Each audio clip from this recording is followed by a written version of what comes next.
This is MuggleCast, your Harry Potter and Fantastic Beasts podcast covering everything about J.K. Rowling's Wizarding World.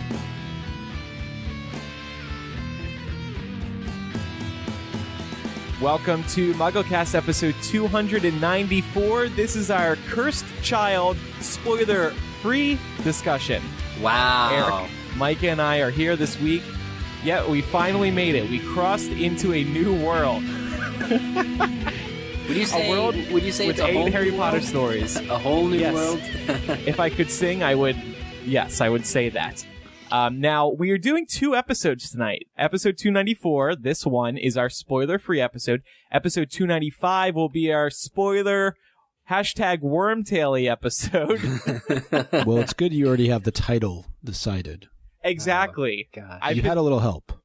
I've been making lots of jokes over the past week to cope with J.K. Rowling throwing the gauntlet down on Directly Hypable. calling you out on your shiitake mushrooms. Yes, and one of my jokes has been, well, we definitely know what we're calling an episode of MuggleCast sometime soon. That's true enough. So we are going to talk about Wormtaily today. We are going to talk about Cursed Child in a spoiler-free manner on this episode. But first, we wanted to take a moment to recognize the victims of the Orlando shooting that happened over the weekend. There were 49 victims, and at least one of them was a part of the Harry Potter fandom. His name was Lewis.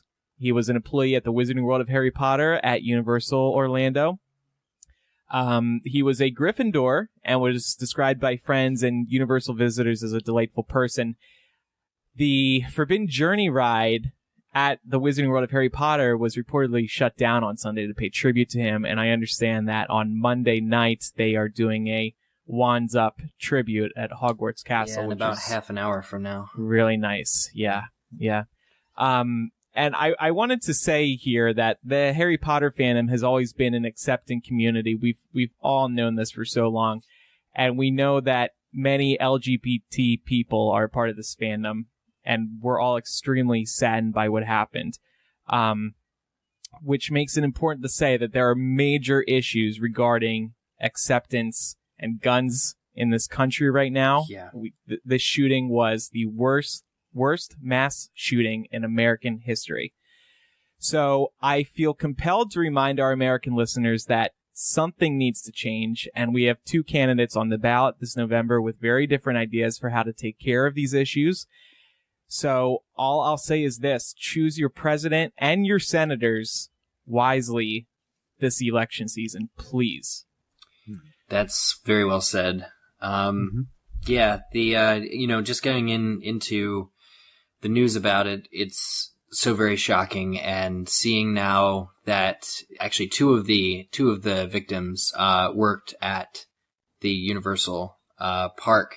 J.K. Rowling has been tweeted at and been tweeting her support, and just in general her misery over this incident as well. It's been a tragic but sweet day for coming together and recognizing just the big issue that continues to plague America. Absolutely. So we'll shift gears now. We definitely wanted to mention that, but shifting gears, let's move on to The Cursed Child. I had the opportunity to see it last week, both parts. It was very exciting. I guess I didn't realize that you actually got tickets for the first preview. Yes, the first one. The first one. Go big or go home, Eric. Right, exactly. Well, I went home, but still, that's pretty cool, I have to say. Yeah. Eric, you wanted to hear a little bit about my England trip. I since saw, we're not yeah. getting into the gritty details. I saw you went to Stonehenge, and that was always one Yeah. of the places that I wanted to go, so talk Yeah. about Stonehenge. Well, it's weird. I mean, it's okay. It's not that exciting of a place. But I feel like from the perspective of America, of an American, you hear about it and you're like, oh man, that's so cool. I have to go there. Mm. So I went with Richard, and it was fine. Yeah, it wasn't too exciting. Just some rocks. Yeah, and then I went to a Bruce Springsteen concert. Oh, that's right. Which was a lot more exciting than Stonehenge. Does he From perform? rocks to rock and roll. Let's be real. What Some rocks and roll? Is that what you No, said? I said from rocks to rock and roll. Oh. that was really cool. What number was this for terrible you? Joke. Andrew? Too many. No, but really, like if you had to get like over a dozen. It was like 24 or 25. Oh, gee, wow, that is too many. It's like actually, I would actually draw the line. Where did he play? Did he play at Stonehenge? Yes. No, he played at the Palace Theatre. No, it was at Wembley, the new Wembley Stadium there. Yeah. But anyway, let's get to the Cursed Child here, because so I saw Springsteen on Sunday, and then part 1 was Harry Potter and the Cursed Child. Part 1 was Tuesday, and then part 2 was Thursday. So it was like you had a day off from each of those. Yeah, I had a day to breathe. But compare the energy at the Bruce Springsteen concert at the new Wembley Stadium to the energy of the crowd leading into the first ever Cursed Child preview. Yeah. I still can't get over that. But there was an insane amount of anticipation just because nobody knew what to expect. The secrets have been so well kept. #keep the secrets. Except by you. No, leading up to the play, it's been top secret. I'm sorry. Yeah. Yeah, it was palpable. I mean, they warned people to get there an hour early for security. There was a line literally around the entire Palace Theater, and we thought it would take a while, but it actually moved very smoothly. So we were maybe waiting in line 10 minutes, and the line moved nicely. And yeah, once you got in, it's a beautiful theater, very warm theater, by the way. So if you're going to see it, wear shorts because it is hot in there. And I've been told by somebody else, a theater regular in London, that it's always that warm in there. So like bring a personal fan or something. I had a little notebook with me to take notes, so I was fanning myself the whole show. Were you wearing a suit? Were No, you dressed up for this? Night 1, I wore a Hogwarts t-shirt with a button down over top, opened. And then night 2, I wore a Gryffindor shirt, both from Target. Very nice shirts. Yeah, okay. And then the audience was a lot of Harry Potter fans. There were a couple people in cloaks. There were a lot of Harry Potter shirts. It wasn't like what you would expect to see at the theater. You know, people dressed like Harry Potter fans would, is what I'm trying to say. And yeah, so I guess with that said, let's get into our overall thoughts. Now, Mike and Eric have not seen the play, but they have read the spoilers. We have. Because you forced us to? No, I know that's not true. Bringing us on. Oh, I get where Micah was going at. That was funny. One other question I did have for you before we get into the actual play itself was, were there notable people, aside from yourself, of course, that were in attendance that you saw this? This was, as Eric mentioned, the premiere, at least first preview, initial showing, first preview of the Cursed Child. So I would expect that there would be some individuals in the audience that you would recognize. J.K. Rowling was there night 2. I'm not sure about night 1, though. I don't know if she was there. I also saw a photo, actually, of Warwick Davis out front of the theater. I can't remember if that was night 1 or night 2, and I'm not sure if he was actually in it. But yeah, no, I'm not sure, because all the A-listers will come out for the grand opening. Oh, right. On July 30th. Yeah. Yeah, that's fair. This is kind of a test, even though it didn't feel like that. It was very well done overall. Actually, speaking of that, there were very little issue. There weren't many issues. A couple people who I went with did notice they noticed that there may have been some moments where somebody forgot it was their turn to say the line because the little gap was a little longer than you would have expected. There's also we'll get to the owl in a second. I think a lot of people know that by now. But there was also a moment where they were taking like a staircase off stage, and it kind of went straight into the wall that was still on stage. So it was kind of just like a big boom sound all of a sudden. And then there was the owl. Now, I tweeted about the owl. In part 1, they have an owl come out, drop a letter, and it's supposed to fly kind of out into the audience for a split second and then land in one of the balconies where crew members are. So it did that, and we were all like, oh, that's so cool. They have a real owl here. And then something happened, which we don't know what exactly, if it was the owl's fault or the crew member's fault or what. But then the owl left its perch that was on, flew across to the other side of the stage, the opposite side, where there was another balcony, crew starts scrambling. I was up a little high, so I could see all this happening. Crew starts scrambling. They start flashing this red light to get the owl to come back, and that's how I knew it was real by that point. Oh, right. They start making these whistling noises and shit, and then it flies up into the rafters on the stage, and I could see it from my angle. And it was so distracting because they kept doing like these sounds, and they're flashing this red light. And I was like, oh man.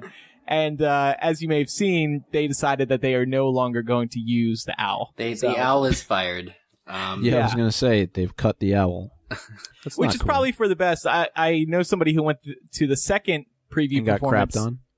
No, the second part 1 preview performance on Saturday, and they said it was a mechanical owl that time, and there was a sign that said there are no live owls in the production. So, yeah. Well, that kind of takes away some of the magic. But what was the intent? You may have mentioned this, and I missed it. It was the owl was dropping a letter. Yeah, and that might be a spoiler.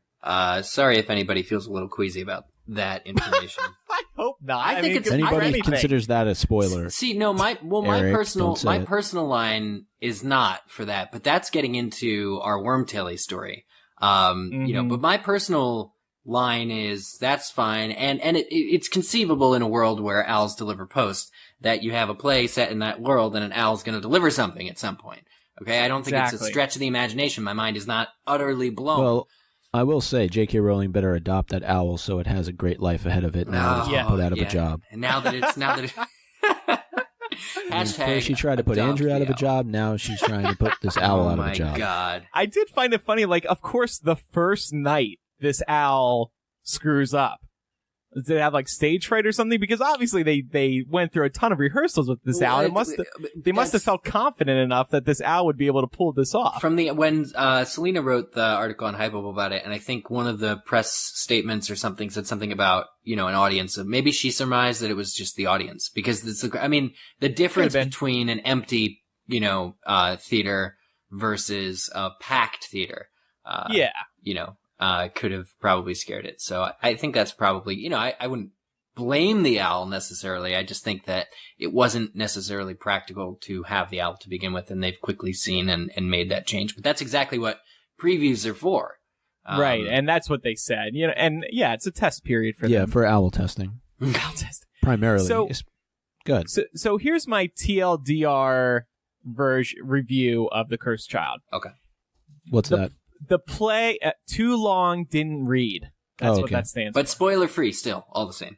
Right, of course.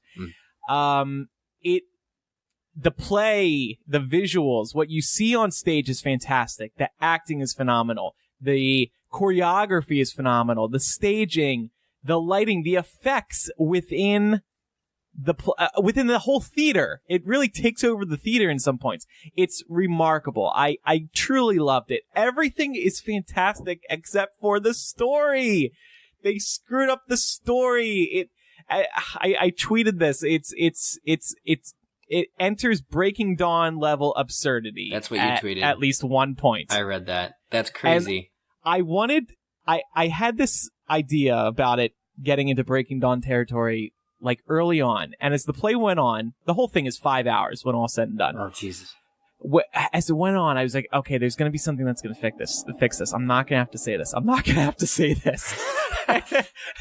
That second night, leaving the play, You're like, I have to say it.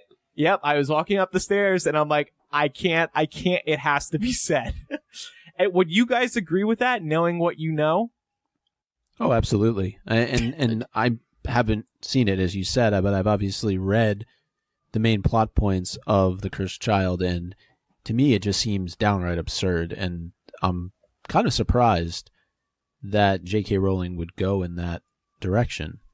And yet you have a situation here where ultimately the casting is phenomenal. You have these adult actors who are working and now are going to be working for a very long time bringing this story, lackluster or failed or misguided as it may be to certain people, to life. For years and years and years. And Joe has since tweeted, "This will tour. You will get to see it. It will not be exclusive."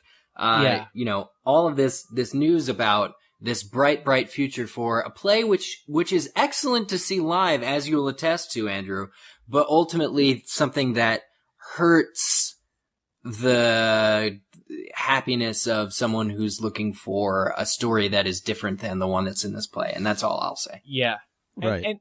And again, I will emphasize, you should definitely see this, even after you read it and you don't like it. I think one thing I forgot to mention was the magic. It feels like real magic happening on stage. You witness these things happening, and you're like, how did they do that? I still think about these little moments in the play. I'm like, how did they do that? Mm-hmm. And just that's what I was going to try and emphasize here is, despite the actual plot of the story, is it that you're going to have an experience and to really get immersed into what you were talking about, Andrew? Yeah. Or are you going, and I guess it's going to be different for different people. I think that there are going to be the casual theater goer who's going to see this and not really think all that much as it relates to the plot. Maybe they're a casual Potter fan, but they're going because they've heard all these great things that you've mentioned, the magic, the experience of being in the theater, all these things happening around you, which don't traditionally happen during a normal theater production. Oh, or at right. least Right. not to this level. This Right. probably stands out from those other productions for that reason. Of course. Like you're saying, yeah. You're going to get the fans who are the diehard Potterheads, and they're going to be pretty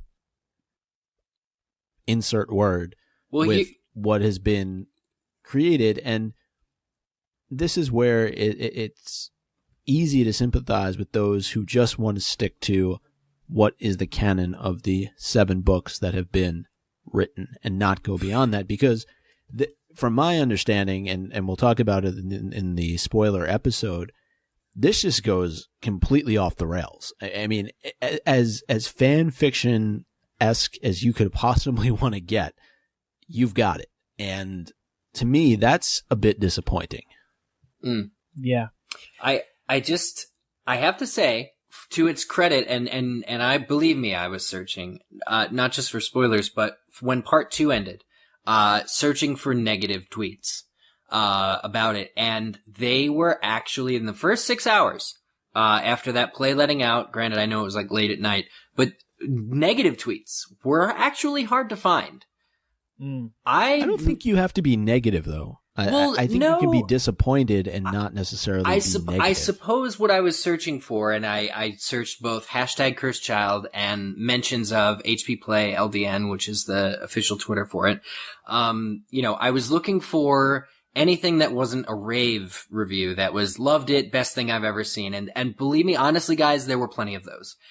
So I was surprised, but it's always a learning experience to me, going and seeing feedback like this, which is positive, because something that is so clear to me that I would have issues with, and I would not be the person afterwards tweeting, "This was so amazing. It's my favorite thing ever. You've done a great job. It was exactly what I was expecting, JKR. It was perfect." These are things I would never tweet, but there are people who feel that way. And I enjoyed the play. I enjoyed being there. Explain that. I can't, because I can't. Well, like I said, the staging, the choreography, the acting, it's funny. The play is very funny.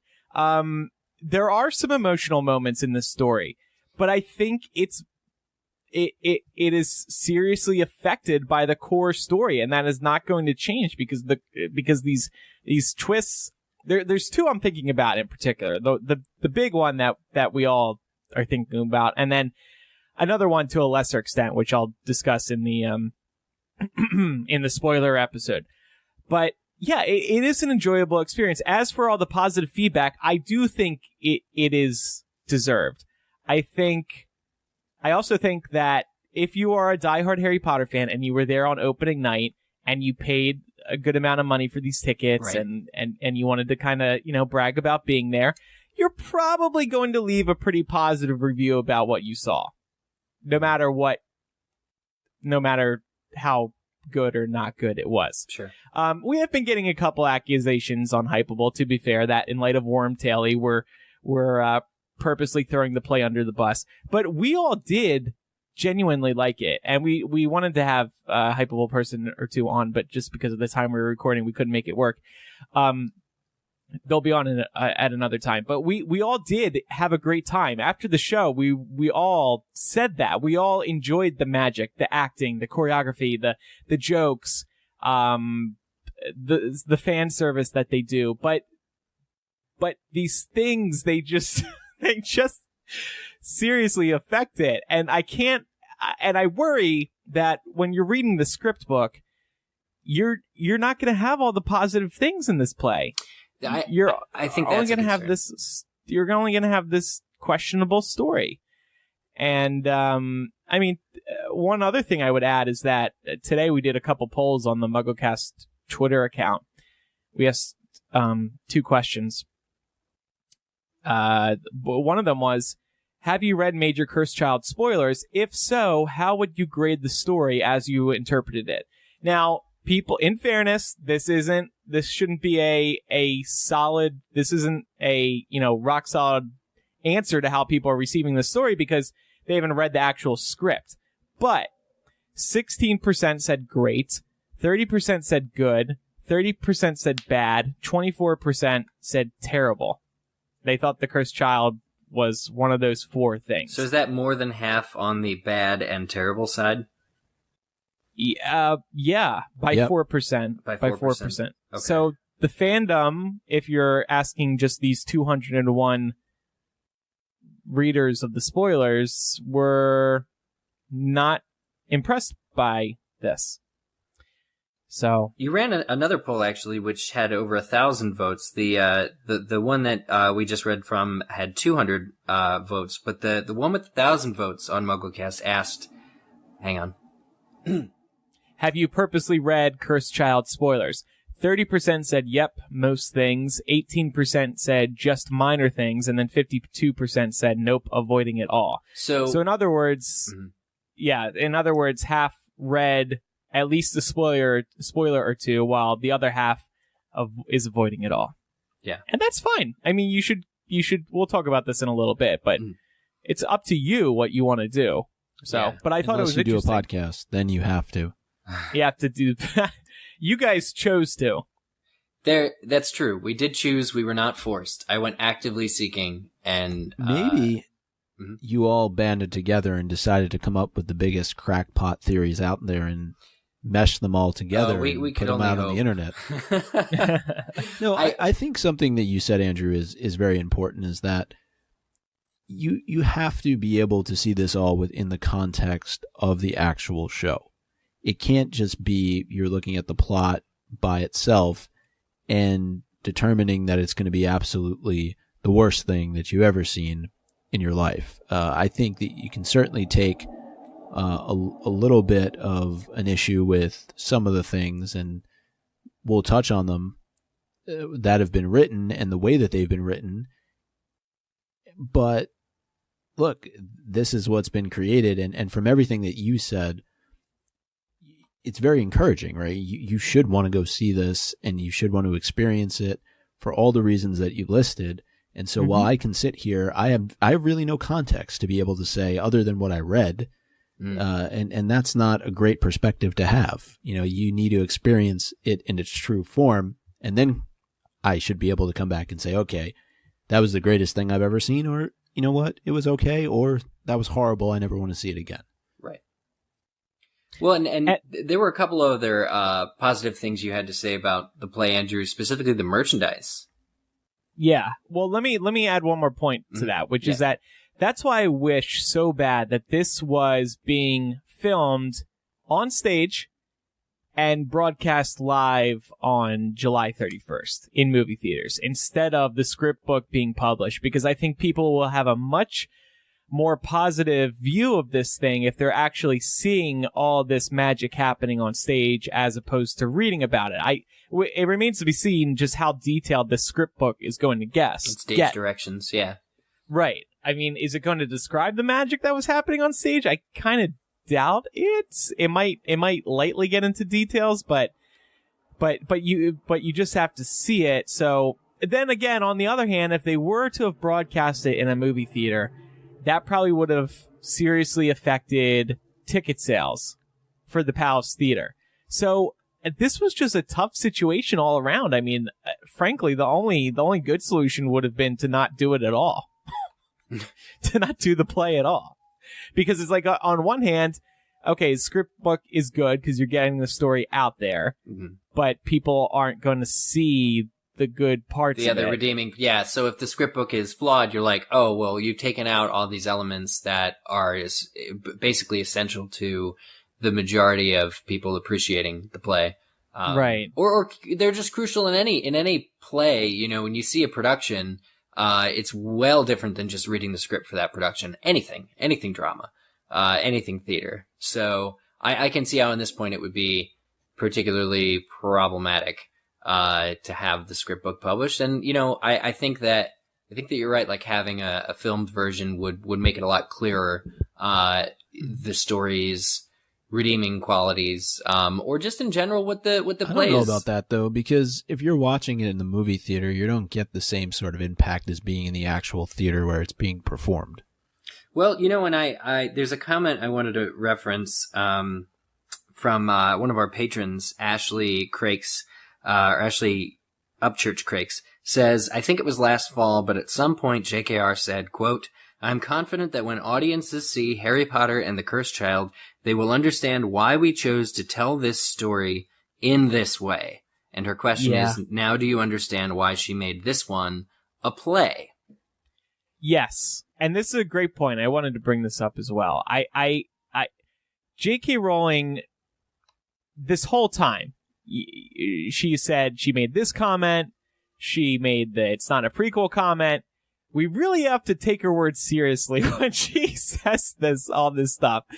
When we heard this comment about, people will understand why we chose to tell this as a play, I completely understand why she said that now. But still, the story could have been improved. So. Okay. Yeah, I forgot all about that. Is it a prequel controversy? I love being. Yeah, you know, we didn't believe her, and with this comment too, a lot of people didn't believe her either because it was like, really? But I will say, here's actually one thing that surprised me. Getting back to this comment, when she said this, that we'll understand why it had to be play. I thought it was going to be simpler than it ended up being. I didn't think there were going to be as many effects. I thought it was going to be a more straightforward stage play. Right. Like you just see people and that's it. Not much background stuff happening. It's really a visual treat, which I was not expecting. So that my expectations were greatly surpassed on that point, and I applaud them heavily for that, because when you see this thing, you will be very impressed. That's good to know. Mm-hmm. So, I will say that two of the standout characters are Scorpius and Hermione. Scorpius is the son of Draco. He really, the way the actor plays him, he just really, the character's just awesome. And I won't say any more than that. No, but we have talked previously about that character, in the last episode, because we had the stills released. Hermione was also very good. Oh, good to know. It's funny, when you watch her now, when you watch Noma, I believe her name is, you don't even think about the color of her skin. The first time she came on stage, I was like, I can't believe that controversy happened. It's so stupid. Because like within one line, you're like, there's Hermione. Where's she been these years? And the whole time I was thinking, thank God they chose her. She really is wonderful in it. It was a total treat to see her on stage. That's good to know. You mentioned the merchandise a couple minutes ago. Yeah. So merchandise, once you walk into the Palace Theater, it's right there in front of you. So I walk in and I buy a t-shirt that says Harry Potter and the Cursed Child. There's also a pin set, a lanyard. There's an owl. Not anymore. I should have bought one. Now he's trying to sell some merchandise, so he has an actual income. Career, yeah. I should have bought. I should have bought one, and after that mishap, just to remember it. But yeah, and then there's pencils and there's a keychain. So and then there's the program, and I was like, okay, cool, sounds good. So leave. You bought all of it? No, I bought a t-shirt. We'll take the lot. I bought a t-shirt and program. And I'm just leaving a note here so I don't forget. So then I walk in for part 2, and I look up at the merchandise booth, and there's new merchandise with something on the shirts and the pin set and the lanyard, I believe, that happened at the end of part 1. Okay, that's cool. So it was cool. I was that was well thought out, and I bought a second shirt. Of course. How could I resist?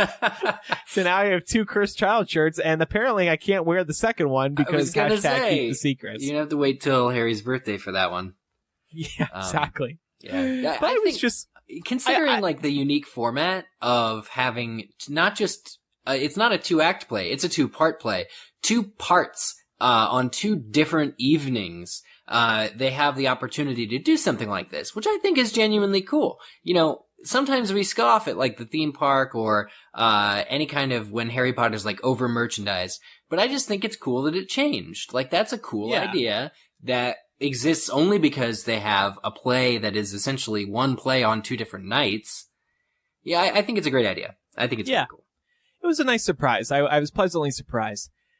So and then when you left each part of the play, they were handing out Keep the Secrets buttons.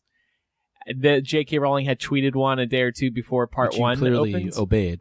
So, well, do you guys remember? Do you remember that video? I think we talked about, if it wasn't the last MuggleCast, it was one right before, but there was only like a 1-minute video, and it was Jack Thorne, John Tiffany, and J.K. Rowling, and they were like, oh, we're really excited, it's about a month out till previews, and it was kind of like a video about nothing until J.K. Rowling turned to the camera and smiled and said, keep the secrets, by the way. Hashtag keep the secrets. And this was something, it was like an entire Twitter campaign, but to me, it started really late. Like, it started like, we heard nothing about this play for the longest time, then all of a sudden, hashtag keep the secrets. And, you know, now clearly Andrew didn't get the memo. Well, they've continued that. They've continued that into the actual theater. And Andrew, was there ever like an announcement about it? I know you said there's buttons. Yeah, so when you were exiting, they were handing out these little, they're small, Keep the Secrets buttons. And it was kind of funny. The first night I exited, and for whatever reason that night, I only passed one person handing out the keeps, because I took a different door the first night. And I was like, oh, can I take a couple? And they were like, sure. So I put my hand in there, grabbed a couple of buttons. And then the second night, they were handing out Keep the Secrets buttons. And you know how the logo has wings on it? A pair of wings? So I don't know why the heck they decided to do this, but for part 1, you get the left wing, and then for part 2, you get the right wing.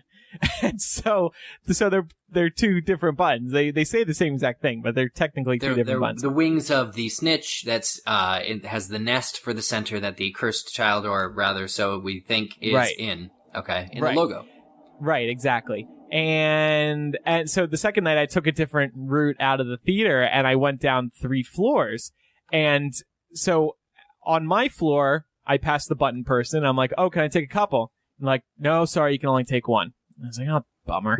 So I grab one. I walk down the stairs. There's another person handing out buttons. So I get a second one. I go down the stairs again. There's another person handing out buttons. Take a third one. So I ended up getting 3 that night, even though they only wanted to give me 1. Ha! So and each time, you know, you're never being allowed back into that theater. I know, permanently banned. No, you need to have that owl do recon for you and just go and get them out of the basket. And each time I went down the floor, down the flight, I was like, "Can I have more than 1 button?" And they were like, "No." So I guess after the first night, they decided, okay, we can't let people have a couple each. That's crazy. Right. Okay. So this campaign, Andrew, this Keep the Secrets hashtag campaign. Keep the Secrets.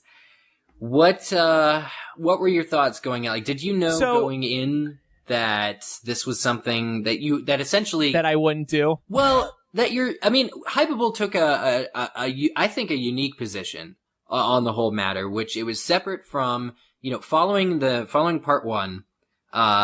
There were spoilers being posted, Tumblr, Reddit, plot summaries, all this kind of thing.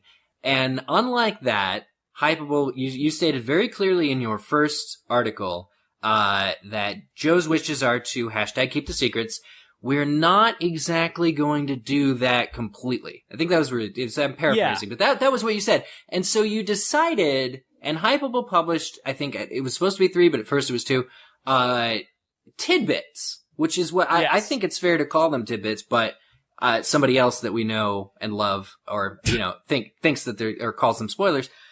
But for me, the big difference is that we'll get into the politics of it later, but I think that what you posted genuinely would make someone excited to see the show. Yeah, so here's the thing. Yeah. We did not spoil it in the headlines. Do you think it's okay if I read the headlines? Yeah, please do. That's why I put okay. Yeah. So we did 2 initially as right after the play. First one, here are the Hogwarts houses Albus, Scorpius, and Rose join in the Cursed Child. Now, we wrote this because we knew that these 3 characters were going to be in the play. Obviously, they were going to be at Hogwarts.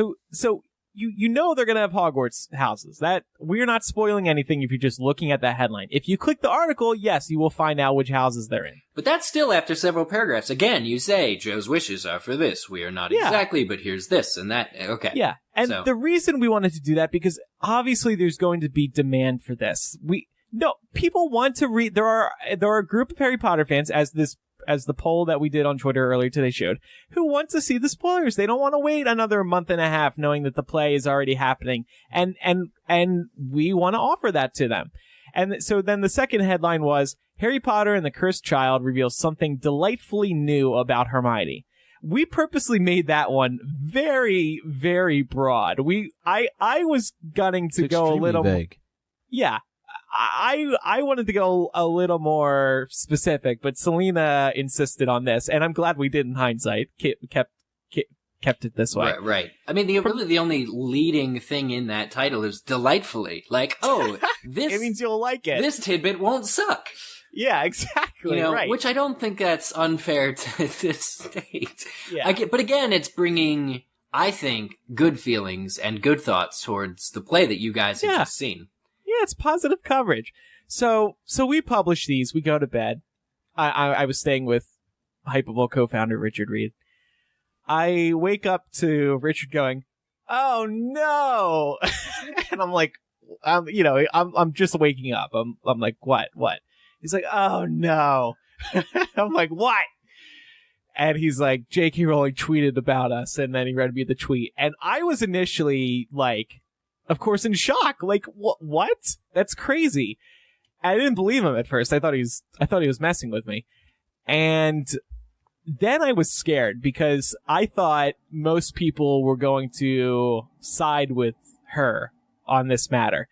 And her tweet was...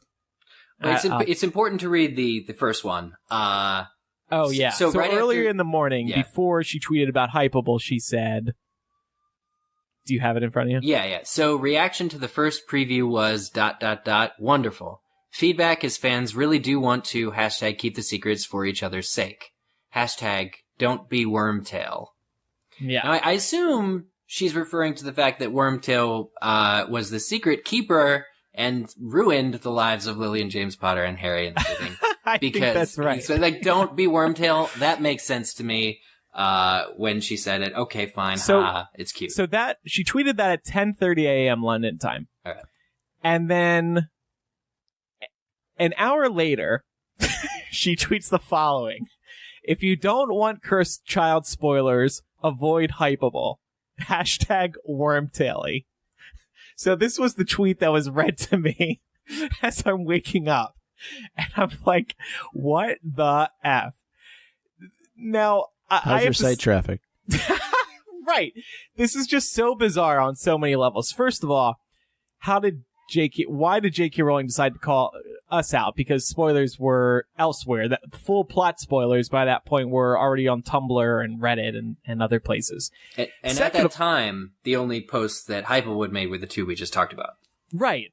Second of all, we were like, does J.K. Rowling read Hypable? Like, I genuinely don't think that's the case. So that one was kind of out the door. Then we were like, okay, so maybe somebody just notified her and she decided just to call us out. maybe it was a warning sign to other outlets, like I'll call you out if you spoil. So we still don't know exactly what happened. I also have a theory that she was subtly telling people to actually look at our 2 reports and not elsewhere. So she was kind of saying funneling, like right, because the stuff that we wrote was not very spoilerish in the grand scheme of things. So maybe if you wanted to see some smaller spoilers, and by the way, she tagged Hypable. Why the hell is she tagging Hypable in the tweet if she doesn't want people to look? Right. Well, that was my initial reaction, and when I saw it, I said, well, what better way to send people to your website than to call attention to the fact that you have this content on your website? I mean, yeah, that it's almost like, you're saying, here's what I don't want you to look at it, but look at it. Yeah. And it's just, for somebody who is as brilliant of a mind as J.K. Rowling, I agree. I think there's something that's a little bit more underlying here that maybe we don't know. Mm-hmm. Because to call you out specifically, like you're saying, when there's all these other outlets and like nobody else. Has she to this date called anyone else out for being Wormtaily and posting spoilers? No. And that's weird. Sites like the Daily Beast were there and wrote up a full summary, not even a summary, a full breakdown of the story. They didn't copy and paste it from Tumblr. They were there and wrote it themselves and published it. So like I said, I was initially scared, but I have to say a lot of people were supporting us, which I really, really appreciated because people could have turned against us and sided with her, and that would have totally sucked. I can't imagine waking up the morning after you saw part 1 too, and having all these concerns like, will we even be let into part 2? Like, that definitely crossed my mind as well. They can't revoke your ticket. Look, freedom of speech. Right. Not in that country. Well, it's pretty close. Come on. Yeah, and that would have been awful publicity. It's not their First Amendment. You know what I just thought about though, in terms of, and it's kind of in line with what you were saying, Andrew, is maybe she knows that Hypable is a destination for people who want Harry Potter news and just wanted to deter people from going to one of the primary destinations to potentially get spoiled. I mean, that would be my only thought process in calling out a specific outlet like yours, where you have tons of media outlets that you could target, tons of social media platforms, people who may have tweeted or posted. You mentioned Reddit and Tumblr and so many outlets that are out there to call attention specifically to yours. Mm-hmm. There's more to it. And if she's throwing shade, if she's throwing shame, which is what it looks like at surface value, it's like, why is it just you? And especially because we've said this before, the spoilers that you were posting are fairly innocuous. Like they're not big plot reveals. Like, and it's not just that you can find bigger plot reveals out there. But before Joe tweeted that, like when I first saw that Hypable posted spoilers, I posted my thoughts on those spoilers, which was, I appreciate that Hypable is carefully curating. They're choosing what to say. I tweeted this. I was like, hey, this, they're choosing it, and it doesn't seem like to be these major things, and I can appreciate that, because I will never see this show, or I don't have any plans or tickets to see this show, and I am in the group of Harry Potter fans that want to know not just the little things, but everything about this. So for Hypable to be posting tidbits that make me more excited, I think that sort of satiates my interest in waiting for the book to come out. Right. It only helps. Yeah. And I appreciated that tweet when you sent it out before the J.K. Rowling thing. And Micah, I think you're right too. One of our writers had this theory as well, that J.K. Rowling actually has been aware of Hypable and sees it as a fandom destination, which I think is fantastic if that's true. And maybe she was surprised that we, as a fandom destination, would go against the wishes of the author. Yeah, of the Queen, right. But you didn't really, I mean, in my mind, you didn't really go against the wishes, in the sense that you were very clear in what you posted. The headlines were vague enough. They didn't reveal specific information. And even in the articles themselves, you called attention to the fact that the author didn't want there to be these spoilers revealed. So if you didn't want this information, you didn't have to read any further. And this just goes to a larger conversation that we could spend hours talking about in terms of spoilers, right? I mean, if you don't want to get spoiled on something in this day and age, there's many ways that you can protect yourself against it. Now, of course, you could be scrolling through a Twitter feed or on Facebook and see something and that, you can't unsee. It happens. That's the reality of the world we live in. But I think the way you went about it, the way that you presented it was such that you have to make a concerted effort in order to spoil yourself on Hypable. Yep. Exactly. And that to me doesn't deserve any sort of slap on the wrist. Like that doesn't deserve any comments from other outlets, from other people who may have chosen to speak up to look good in the eyes of other individuals. I just think that if you were going to do it, you did it the right way.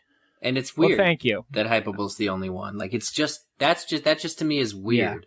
Yeah. Like she didn't turn it into Club Wormtaily. Right. Where she can and in Wormtaily Weekly, here are the next 5 people who are on my shit list.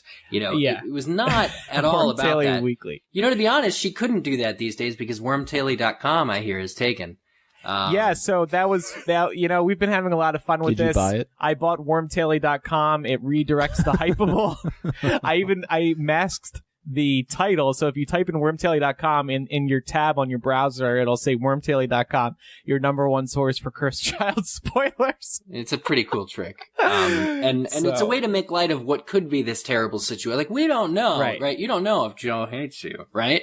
I mean, it's like, it could be disastrous, but also it could be maybe she really thought. And I think it makes a lot. Maybe she thought that what Hypable was doing was the right way to do what she didn't want to happen, but understanding fully, as she must, with 7.4 million followers, that fully half of those people want the information that is being withheld from them. And you know what, by the way? She tweeted this very early UK time, so people in America didn't even see it. I had to tell my West Coast friends what had happened that morning, because 10:30, that's 2 a.m.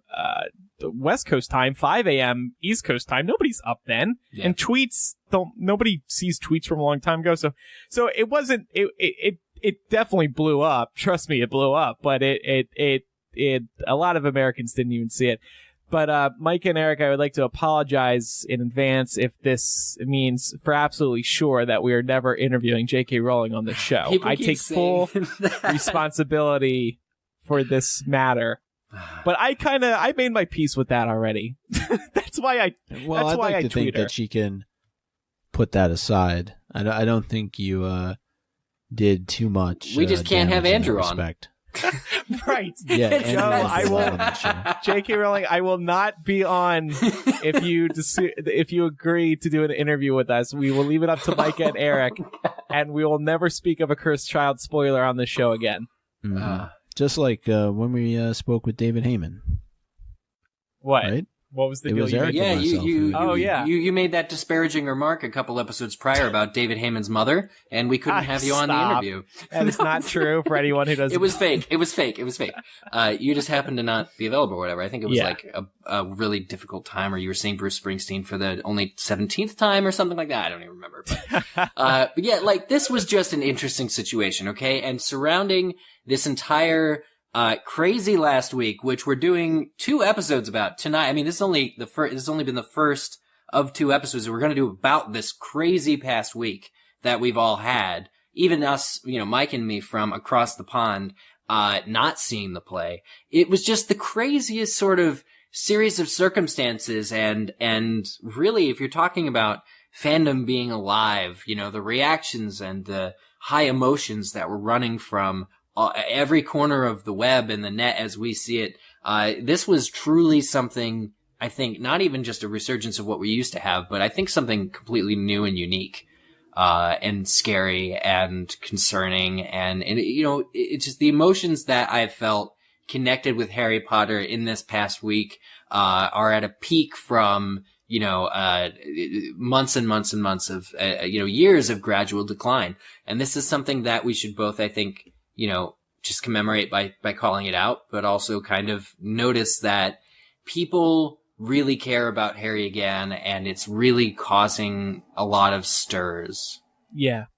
This play will definitely get people talking, whether it's better or for worse. People will be talking about this play, and I'll be very interested to see what J.K. Rowling says in the weeks following the publication of the script book. I wonder if she'll answer questions about the story, because there are definitely some questions we're going to have about how this story works. Maybe she'll invite Hypable to her house for an interview. Let's clear the air. Let's have some afternoon tea. I learned about afternoon tea on my recent London trip. Let's clear the air. Let's all go over to your place for some tea. We'll bring some tea. You just supply the kettle, and we'll talk this through. We'll figure this out together. Ultimately, and that's really the thing about this too, which I'll add, is that Jo has always seemed to be the person you can level with, the person you can really ask, even about those like dark corners of the Harry Potter books where you're like, I don't really, I kind of want to know. It's a guilty pleasure, but I really want to know this question. She's totally gracious and will answer when she can. If it's not at risk of going against, previous statements that she's made or spoiling people that she didn't want to spoil. She's been genuinely someone that has been great to her fans, has been great to the audience, has been great to literally anyone who approaches her. And it was actually just shocking to see her go from 0 to 100 on, that one issue to a site that in my mind was essentially protecting the public from many worse things that they could have read.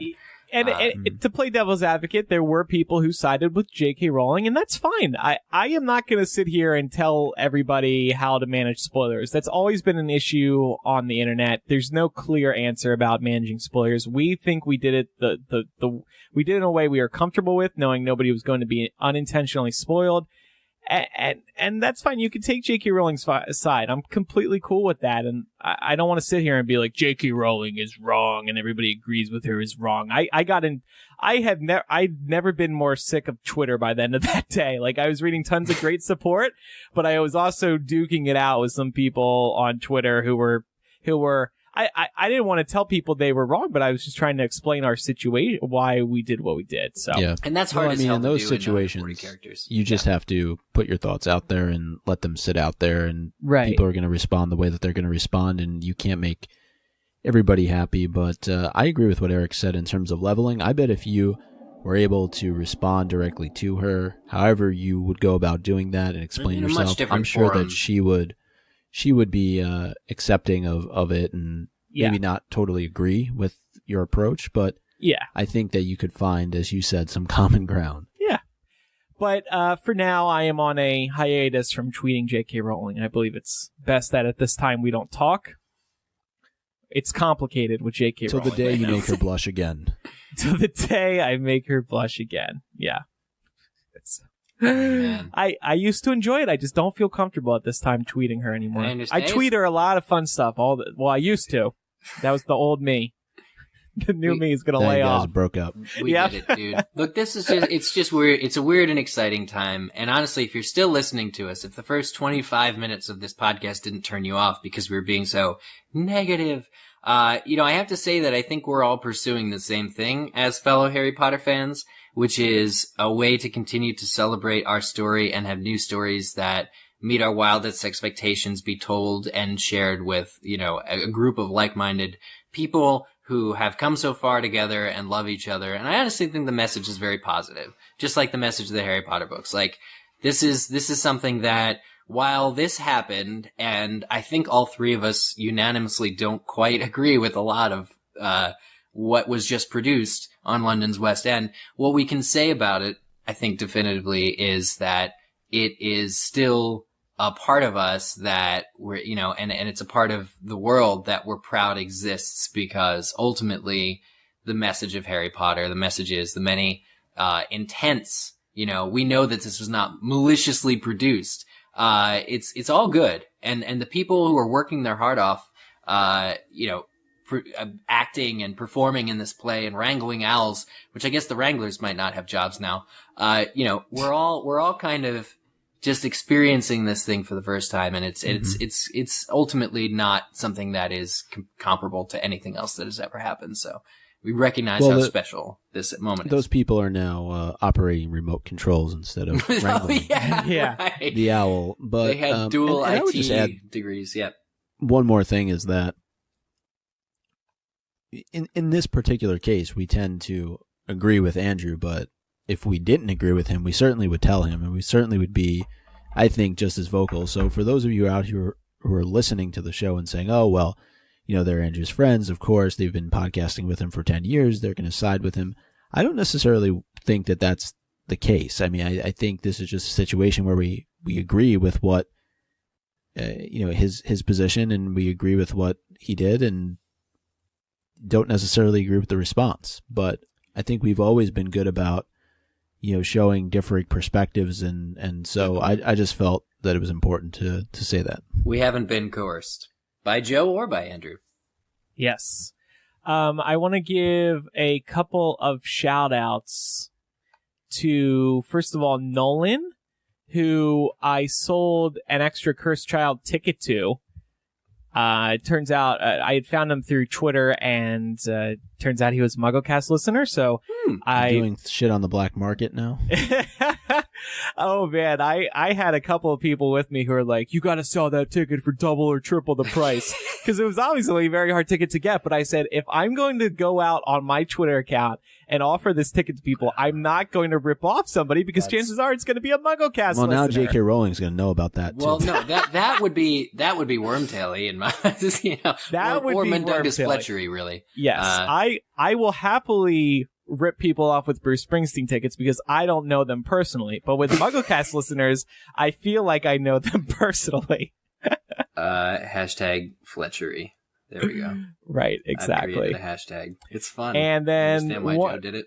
One other person I want to give a shout out to is Trudy. Ran into her after the end of part 1, and we took a selfie together, and that was fun. So shout out to you both. It was nice seeing some Harry Potter fans we know there at the show.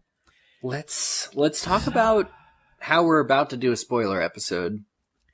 Yeah, so that will be episode 295. We are going to get into the big plot details. So if you don't want to listen to those things, wait until you read the script book or see the play yourself.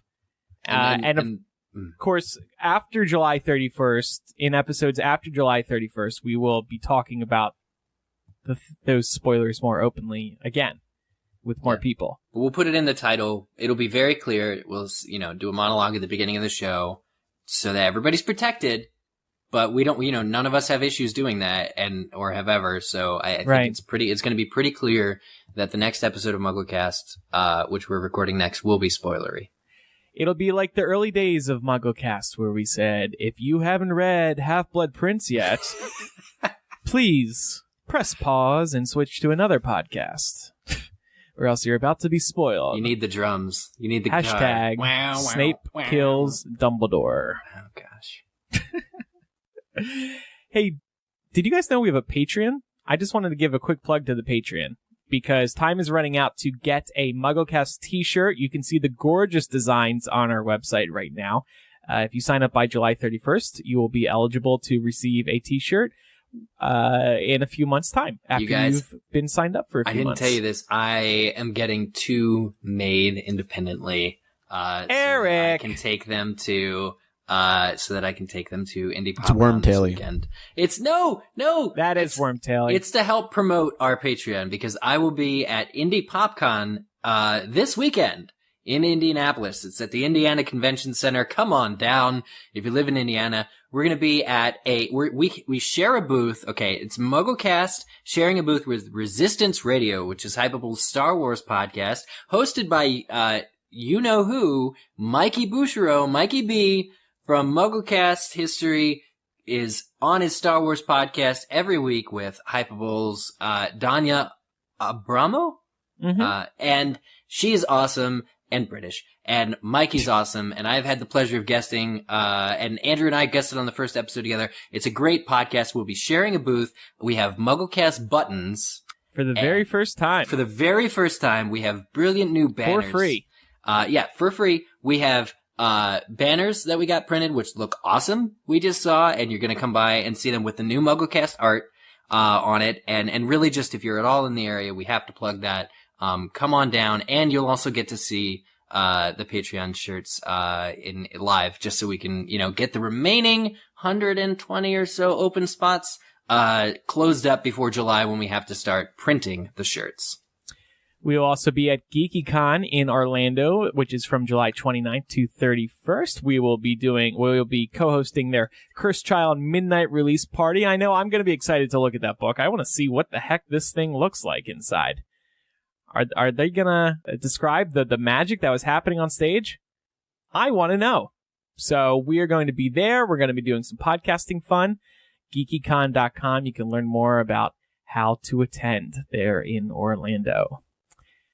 And that's it. So yeah, episode 295 will be our spoiler episode. Buckle in. Buckle in. It's going to get interesting. Oh my God. Thank you, everybody who's been listening. Thank you. I want to say thank you again to everybody who supported me and Hypable during the Wormtaily scandal. And to those of you who didn't agree with us, that's fine too. Yeah, I know.